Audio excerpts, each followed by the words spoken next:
변호사님 어서 오세요. 네, 안녕하세요. 반갑습니다. 벌써 한 달이 지났습니다. 한 달이 훌쩍 갑니다. 예. 벌써 2월이에요. 그러네. 네, 저희 해피 뉴 이어 한 지가 엊그제 같은데. 그러니까요. 네. 아무튼 다시 또 뵙게 돼서 너무 반갑고요. 반갑습니다. 네. 변호사님 오늘은 비즈니스 파트너십 분쟁, 이 동업 분쟁에 대한 이야기를 준비해 주셨는데요. 네. 정확하게 이 파트너십 분쟁 어떻게 생기고 또 어떤 문제들이 야기가 되는 걸까요? 그렇죠. 이 생각보다 많은 분들이 이제 우리 한국 분들은 또 이렇게 힘을 합치는 그런 파워가 있지 않습니까? 네.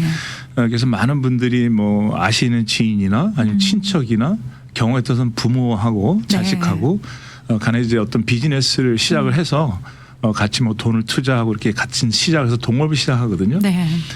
그런데 좀 그 동업을 하다 보면 처음에는 굉장히 서로 사이도 좋고 의지도 좋고 네. 비즈니스적으로 아주 성공적으로 운영이 잘 되는데 이게 경우에 따라서 이제 시간이 지나가면서 장사가 아니면 비즈니스가 너무 잘 된다던가 네. 또는 안 된다던가 뭐 이런 일이 생기면서 서로 이제 금이 가기 시작해요. 네. 그래서 지금 현재도 제가 지금 이런 분쟁 때문에 저한테 케이스를 의뢰하고 진행하는 케이스들이 있는데 이 케이스들을 볼 때마다 네. 굉장히 좀 안타까운 마음이 있습니다. 네. 예. 사실 동업을 관계가 안 좋은 사람들끼리 동업했다는 얘기는 들어보지 못했잖아요. 그게 정말 맞는 말씀입니다. 다 좋은 관계들이고 맞습니다. 정말 어떤 데는 정말 가족끼리 뭐 형제라든가 사촌이라든가 뭐 일면 친척 그렇죠. 뭐 이렇게 동업을 믿기 때문에 하신단 말이죠. 맞습니다. 그런데 그 끝은 그렇게 좋은 케이스를 많이 들어보지 못한 것 같아요. 그렇죠. 그러다 보니까 이제 사람 잃고 돈도 잃고 네. 정말 이기는 안타까운. 게 없어요. 그렇다고 또 뭐 맞습니다. 비즈니스에서 큰 돈을 벌어서 네. 인생이 바뀌느냐 그것도 아니거든요. 네. 그렇다고 해서 저희가 뭐 동업이 무조건 안 좋다 이렇게 말씀드리는 건 아니고요. 동업을 하기 위해서는 꼭 필요한 것들이 있습니다. 맞습니다. 그걸 오늘 우리 변호사님께서 맞습니다. 알려주시기 위해서 예, 이 자리에 예. 함께 하셨는데요. 처음에 잘 지내던 사람들이 왜 이렇게 싸우게 될까요, 변호사님? 경우에 따라 여러 가지 경우들이 있는데 몇 가지를 제가 말씀을 드린다 보면 네. 두 사람이 예를 들어서 동업을 하는데 한 사람은 거의 풀타임으로 일을 하고 다른 한 사람은 다른 비즈니스를 갖고 네. 처음에 돈만 투자를 했어요. 네. 그런데 이럴 경우에는 어떤 식으로 수익금을 분배하냐 여기에 대해서 좀 정확하게 어떤 계약서나 이런 게 있지 않은 상태겠죠. 네. 그래서 예를 들어 한 사람은 풀타임으로 거의 일을 하고 한 사람은 뭐 가끔 시간 날 때마다 그냥 물건 사주는 정도 해주고 그다음에 수익금은 반반 나누고 네. 그럼 공평하지 않지 않습니까? 그렇죠. 그래서 항상 이 동업 관계 사이는 공평하지 않을 때 꼭 문제가 생긴다. 네, 그래서 이제 그런 어떻게 말하자면 한 사람이 일을 하고 일을 안 한 경우에 이런 문제가 생길 수가 있겠고 네. 그다음에 또 이제 이런 경우도 있지 않습니까? 투자를 서로 예를 들어서 10만 불씩 하기로 했는데 일단은 한 사람 10만 불이 준비가 돼서 돈을 투자를 했습니다. 네. 나머지 한 분은 지금 현재로 5만 불만 있기 때문에 5만 불을 넣고 네. 5만 불을 돈이 금방 생기는 대로 넣겠다 약속을 하고 이제 시작을 했는데 네. 그 5만 불 투자가 들어오지 않고 수익금은 계속 반반씩 날아가니까 이런 경우에 또 그거 갖고 왜 당신 돈도 5만 불 들어와야지만 수익금을 동등하게 50% 가져가야 되는데 네. 그렇지 않은 상황에서 돈을 계속 가져가느냐 뭐 이런 일이 있을 수도 있고요. 네네. 그다음에 이제 또 우리가 이제 다들 이제 결혼을 하신 분들이 이제 뭐 남자 친구들끼리라든지 뭐 여자 친구들끼리 이렇게 하실 수가 있지 않습니까? 네. 그런데 그 동업을 약속하신 두 분만이 경영에 참여를 한다거나 어떤 비즈니스를 와서 참견을 할 수가 있는데 네. 배우자들이 있잖아요. 배우자들이 와서 이제 비즈니스에 참견을 하고 운영하다 보면 네. 거기서 또 이제 분쟁이 생기는 경우들도 있고요. 네네. 그다음에 이제 또 이건 굉장히 중요합니다만은 그 비즈니스에서 생기는 운영되는 돈은 정말 굉장히 클리어하게 네. 누가 봐도 이렇게 정확하다고 보는 이런 돈 관리가 돼야 되는데 네. 서로 친하다 보면 서류를 제대로 준비 안 했다든가 뭐 네. 인보이스를 제대로 안 그래서 이제 사람 나중에 이제 돈 갖고 이제 또 돈이 어디 갔느냐 그 돈 관리가 제대로 안 될 때 그런 경우도 이제 분쟁이 생길 수도 있고요. 네. 그다음에 중요한 그 회사의 어떤 만약 비즈니스에 가는 방향이라든지 어떤 결정을 한 사람이 그냥 무조건 결정하고 계약을 한다든지 네. 이럴 경우에는 또 문제가 생길 수도 있죠. 네. 이런 여러 가지 문제들이 지금 제가 열거한 거는 몇 개뿐이고 네. 이외에 너무나 많은 이유들이 있습니다. 네, 네네. 그렇군요. 결국은 뭐 법보다는 신뢰가 깨져서 그리고 공평하지 않아서. 맞아요. 네. 네. 아, 사실은 정말 관계 때문에 시작한 동업인 경우는 더더욱 그럴 것 같고요.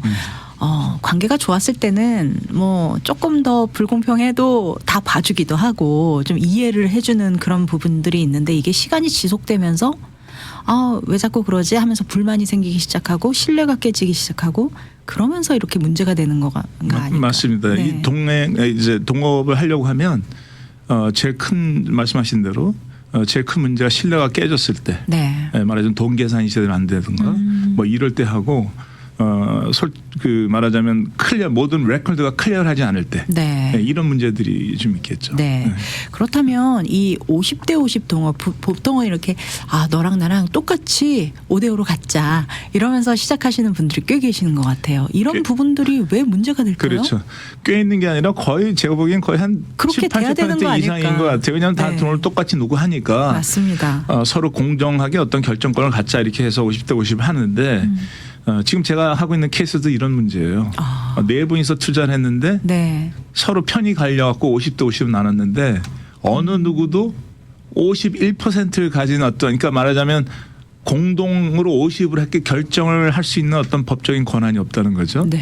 우리가 보면 이제 코퍼레이션 주식회사를 셋업했다 하더라도 네. 한 사람이 똑같은 돈을 넣었다 하더라도 한 사람이 51% 어떤 분이 49%의 소유권을 갖는 이유 중에 하나가 네.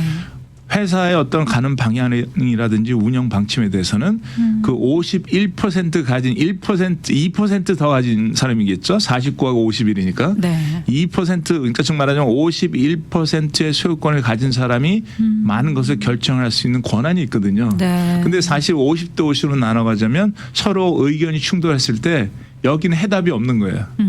결국은 소송하고 싸움할 수밖에 없거든요. 네. 사실은 소송하고 싸움을 해도 결과가 없습니다. 그래요? 예, 예. 네. 서로 돈만 많이 쓰실 거예요. 네. 예, 그렇기 때문에 지금 제가 지금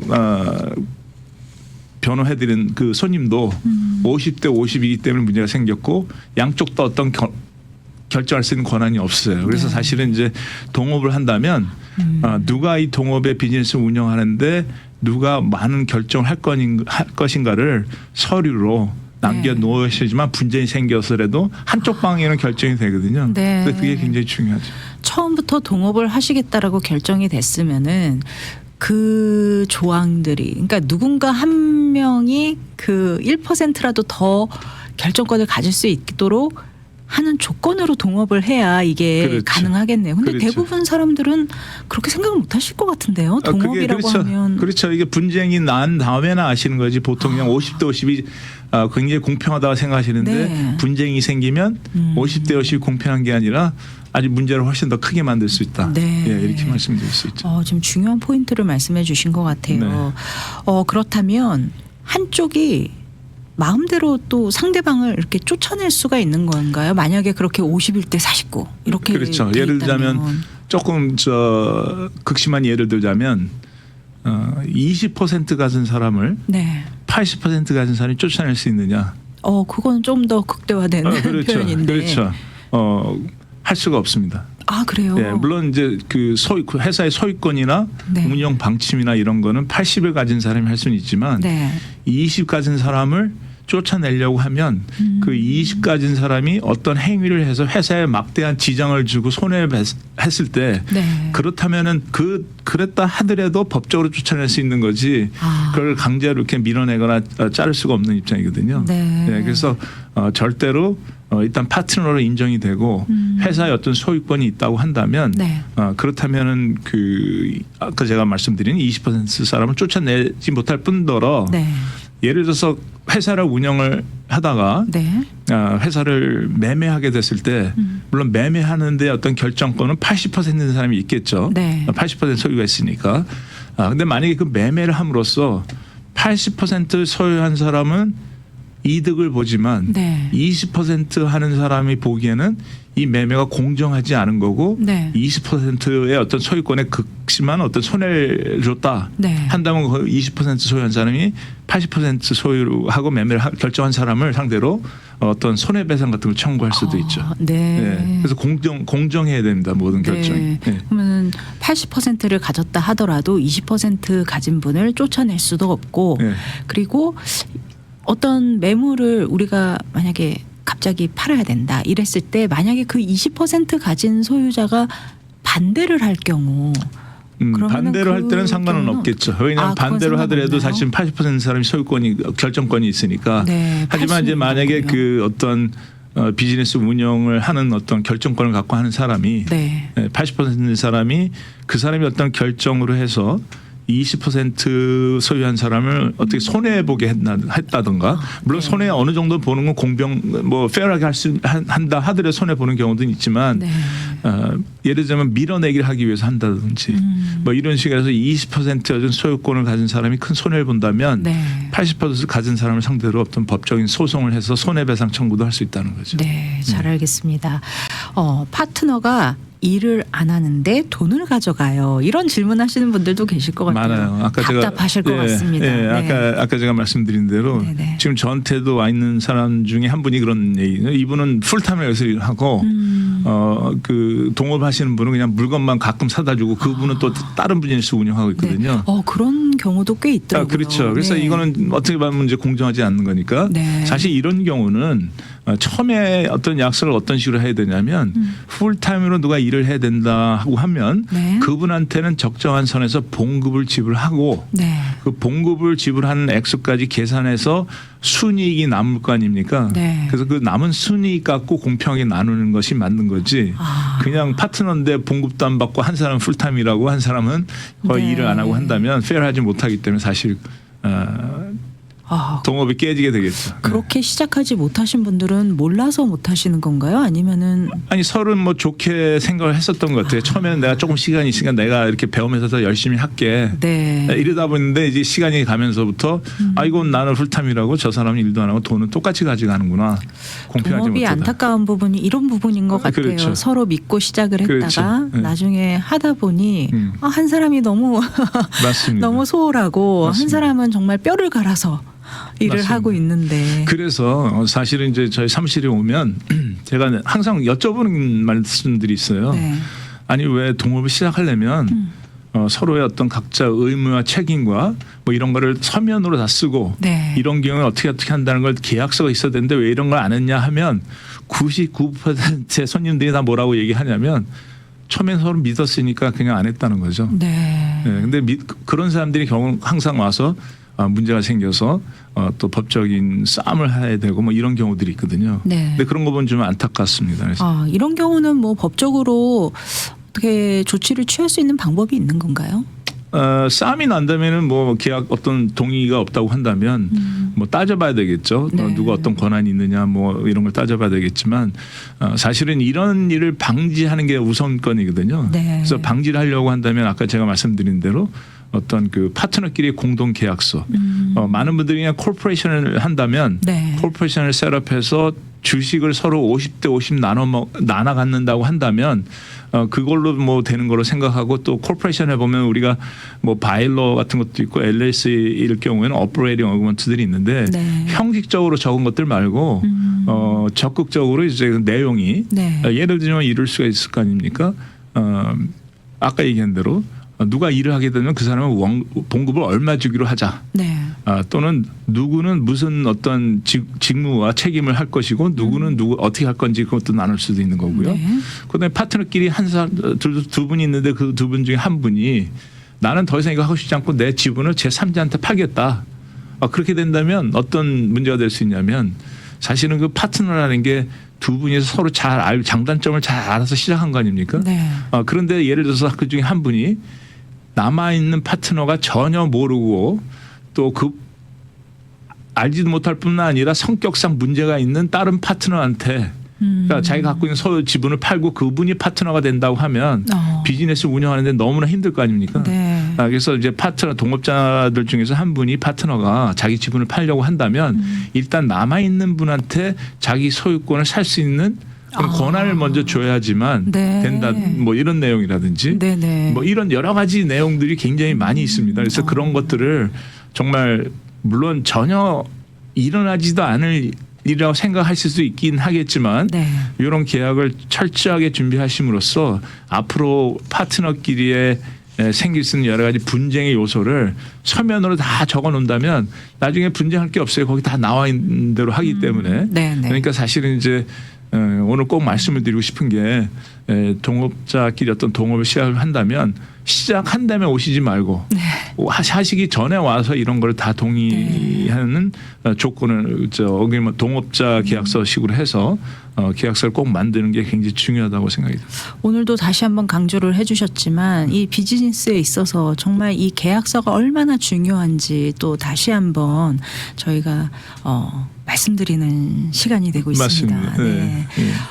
그렇다면 싸우느니 네. 그냥 이 비즈니스 정리하고 싶습니다. 더 이상 마음고생하기 싫습니다. 이러신 분들도 계실 것 같아요. 그렇죠. 네, 어떤 선택들이 있을까요? 이런 거죠. 지금 사실은 제가 오늘 아침에도 똑같은 문제로 상대방 변호사한테 제가 편지를 써서 보냈는데 네. 문제가 뭐냐면 두 군데의 비즈니스를 예를 들면 식당을 하고 운영을 하고 계시는데 네. 한 군데서는 지금 손해가 엄청나게 나고 있어요. 한 군데서 벌어서 그쪽으로 계속 돈을 보내서 겨우 메이크업을 하고 있는데 네. 요 싸움 파트너끼리 싸움이 지금 해결이 안 된 상태에서 계속 이제 이런 식으로 운영이 되고 있거든요. 네.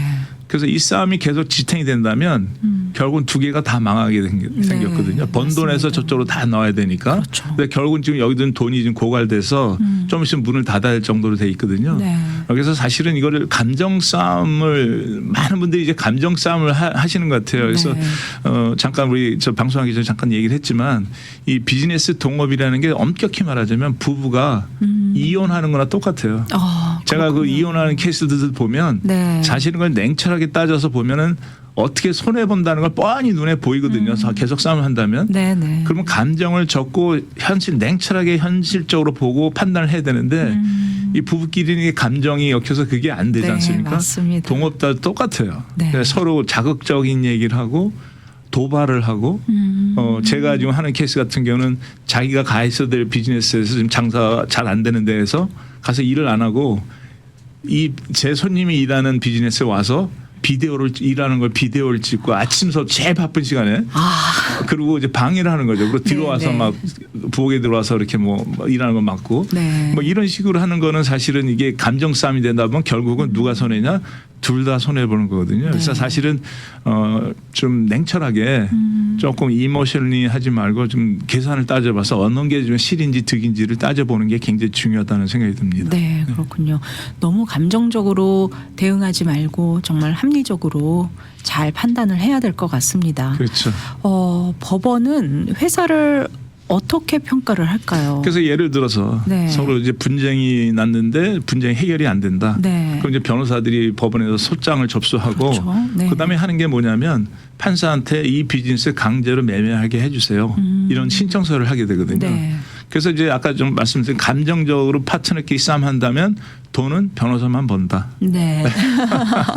그래서 그런 일이 없도록. 네. 솔직한 말씀을 해주셨습니다. 그래서 네. 저는 손님들한테 저한테 주실 돈 있으면 네. 상대방한테 조금 양보하고 빨리 끝내는 게 좋다 이렇게 말씀을 드리거든요. 네. 그래서 법원에서 볼 때는 그러면 이제 둘 중에 하나가 누가 하나를 사겠느냐, 상대방의 어떤 소유권을 사겠느냐, 산다면 얼마에 사겠느냐. 네. 그래서 필요하다면 그 비즈니스 값어치가 얼마 되는지를 산출할 수 있는 전문가들이 있거든요. 네. 그 전문가들도 고용해서 하는 것도 비용이 많이 듭니다. 네. 그래서 결국은 꼭 그렇게 해야 된다면 그 전문가를 하여를 고용을 해서 비즈니스 값어치가 얼마인지를 따져서 한쪽에서 상대방의 어떤 소유권을 구매를 한다든지 네. 아니면 이거를 마켓에 내놓고 그다음에 팔아서 반반씩 나눠 갔든지 네. 뭐 이렇게 하셔야 될 겁니다. 그렇다면은 법원은 이 회사의 가치를 어떤 기준을 두고 이렇게 같이 그렇죠. 판단을 해주시고 또 평가를 내려주실까요? 그렇죠. 그러니까 기본적으로 보면 네. 법원에서 어떤 그런 걸 따질 수 있는 어떤 전문 지식이 없거든요. 네. 그래서 아까 제가 말씀드린 대로 전문가를 선임해서 고용해서 전문가가 어떤 리포트를 만들어서 법원에 제출하게 되거든요. 네. 그럼 판사가 그걸 보고 값어치가 얼마니까 얼마 선에서 뭐 부동산 에이전트를 선임을 해서 네. 마켓에 내놓는다든지 뭐 이런 식으로 하게 되기 때문에 이제 법원 자체는 뭐 말하자면 그 값어치를 산출하지 못하지만 전문가의 네. 어떤 리포트를 보고 거기에 따라서 이제 룰링을 하겠죠. 네. 네.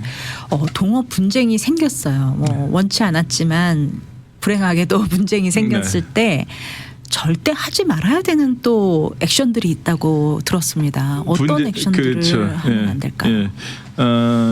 분쟁이 생겼을 때 네.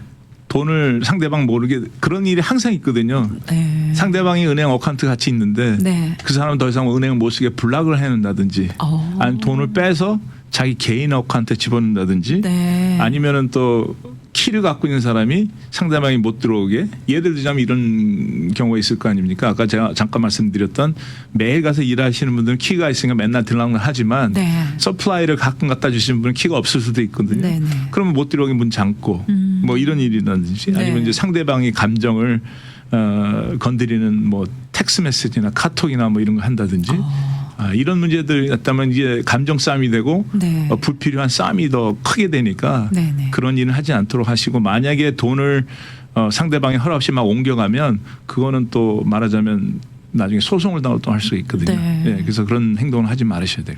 혹시 뭐 요즘은 또 카톡을 많이 쓰시고 네. 카톡으로 사실 나눈 문자들이 또 문제가 되는 경우도 상당히 많더라고요. 그런 경우 이런 카톡 문자도 법적 증거가 될 수 있나요? 카톡 문자도 증거가 되고요. 네. 뭐 어떤든지 서면 그 글로 써서 보내는 것들도 분명히 이제 그 재판에 간다면 네. 증거로 쓸 수 있을 뿐 아니라 네. 이런 것들도 조심하셔야 될 것 같아요. 이런 분쟁이 생겨서 상대방끼리 서로 주거니 받거니 뭐 이런 건 괜찮은데 이제 제3자한테까지 네. 제가 돈을 훔쳐갔다든지 뭐 이런 식으로 이제 하다 보면 그다음에 이 케이스가 어떻게 되냐면 명예훼손이라든지 네. 뭐 이런 식으로 또 클레임이 당할 수 있거든요. 그러니까 사실은 제가 이렇게 봤을 때 파트너끼리 이 싸움하고 이런 감정조절 한다는 거는 네. 쌍방이 이길 수가 없는 싸움이다. 그런 말씀을 꼭 드리고 싶습니다. 네, 잘 알겠습니다.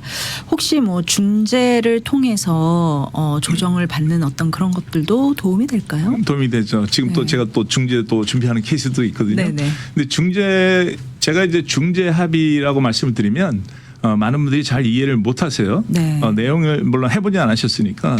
그래서 중재 합의, 이렇게 차이가 미디에이션이라는 게 중재고 네. 아비트레이션이라는 거는 법정 밖에서 소송을 하는 거나 똑같은 그런 좀 간소화된 절차의 민사 소송이거든요. 네. 그래서 일단 중재 합의에 대해서 잠깐 말씀을 드린다면 중재 합의는 쌍방이 동의하에 네. 중재를 하시는 분을 선임해서 많은 경우가 은퇴한 판사들이 하는 경우들이 많습니다. 네. 가서 이제 서류랑 다 준비를 해서 이쪽은 이쪽 사이드의 스토리를 판사한테 얘기를 하고 네. 저쪽은 저쪽 사이드한테 판사를 얘기해서 판사가 양쪽을 왔다 갔다 하면서 나의 경험상 30년 동안 판사를 했는데 내가 보면 이거는 법정에 가면 당신은 이런 약점이 있다. 네. 그 저쪽에 가서는 또 당신은 또 이런 약점이 있다 해갖고 네. 절충을 하면서 돈을 요구하는 사람한테는 너무 많은 돈을 요구한다 얘기를 하고 네. 돈을 전혀 안 주겠다면 가면 더 많이 법정에서 아마 돈을 루즈할 이런 식으로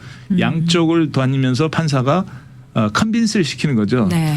그 판사가 당신이 얼마 줘 하고 결정할 수 있는 권한은 없습니다. 네. 이건 중재하기 때문에 네네. 쌍방이 동의하는 액수에서 어떤 합의가 된다든가 이래야지만 이제 중재가 되는 게 그게 중재고 네. 아비트레이션은 소송하고 똑같아요. 네. 그 재판을 하는 겁니다. 근데 서류를 법원에 제출하는 게 아니라 중재 아비트레이션을 관할하는 그 판사 어떤 룰에 의해서 똑같은 거의 비슷한 절차를 다 해서 하는 거거든요. 네. 그래서 그 차이가 있는데 많은 분들이 이걸 잘 하시는 분들이 굉장히 많지 않더라고요. 네. 그래서 그 중재 합의는 쌍방이 동의하에 판사가 어떤 얼마를 지불하라고 명령할 수 있는 게 아니고 쌍방이 동의하에 얼마 지불하겠다, 얼마 받겠다 해서 동의가 되면 그날 그 자리에서 합의서 사인하고 끝나는 경우들도 많고요. 네.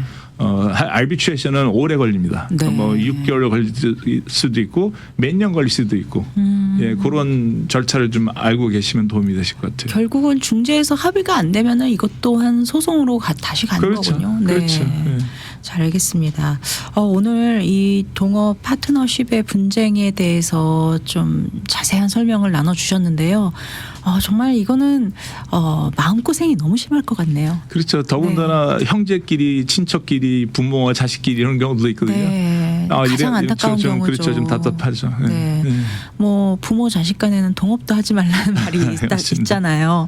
네. 그만큼 이 동업이라는 게 참 쉽지 않은 것 같습니다. 그래서 네. 가끔 이제 저한테 오는 손님들 보면 굉장히 감정적으로 막 모든 일을 처리하려고 하시거든요. 네. 그래서 저 같은 건 변호사이지만 제 손님이라 하더라도 그 감정을 계속 컨트롤 해주고 그 방향이 본인한테 해가 된다는 걸 자꾸 설명해 주는 게 또 네. 저희들의 변호사로서의 어떤 의무인 것 같아요. 그래야지만 문제가 해결되지 네. 막 화난 사람한테 더 막 부채질하고 더 하면 사실 그래봐야 정말 변호사 병원 더 많이 쓰시고 네. 해결되지 않으니까 감정 컨트롤을 잘 하시는 게 굉장히 도움이 될 것입니다. 사실 굉장히 가까운 사람들끼리 동업을 하고 믿을 수 있는 사람끼리 동업을 한 거다 보니까 오히려 이런 서류에 좀 소홀할 수 있는데 그만큼 이런 서류가 그만큼 중요하다라는 걸 다시 한번 네, 중요하고 서로 강조합니다. 믿었기 때문에 배신감이 더 센 거예요. 네. 돈보다 배신감 때문에 하시는 맞습니다. 분들 맞습니다. 네.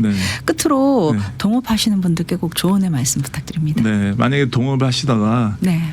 분쟁이 생길 것 같다고 하면 아무 얘기 하시도 마시고 네. 빨리 먼저 변호사와 상담하시는 게 중요하고 그보다 먼저 동업하시기 전에 아까 제가 말씀드린 대로 꼭 그 동업자들끼리 어떤 계약서가 꼭 필요하다. 네. 그걸 말씀을 드리고 싶네요. 뭐 옳고 그름의 싸움보다 일단 우선은 정말 서로 누가 덜 다치고 그런 좀 마음을 먼저 좀 살펴볼 수 있는 그렇죠. 그런 우리가 됐으면 좋겠습니다. 맞습니다. 미연에 네. 방지하는 게 굉장히 중요해요. 네. 오늘 이원석 변호사님과 함께 비즈니스 파트너십 분쟁에 대한 이야기 함께 나눠봤습니다. 사업은 시작할 때보다 정리할 때가 훨씬 더 어렵다는 말이 있는데요. 오늘 말씀처럼 갈등이 본격적으로 커지기 전에 계약서 먼저 점검하시고 또 서로의 역할과 책임을 명확히 해두는 것이 분쟁을 막는 가장 좋은 예방책이 아닐까 생각됩니다. 오늘 나눈 주제에 대해서 도움받기 원하시는 분들 어디로 연락드리면 좋을까요? 네, 제 사무실 전화번호를 드리겠습니다. 714-634-1234입니다. 네, 714-634-1234, 714-634-1234번 이원석 변호사님 사무실로 연락 주시면은요 자세한 상담 안내 받으실 수 있습니다. 오늘 정말 유익한 정보 함께 나눠주신 이원석 변호사님 오늘도 귀한 정보, 귀한 조언의 말씀 감사드립니다. 감사합니다.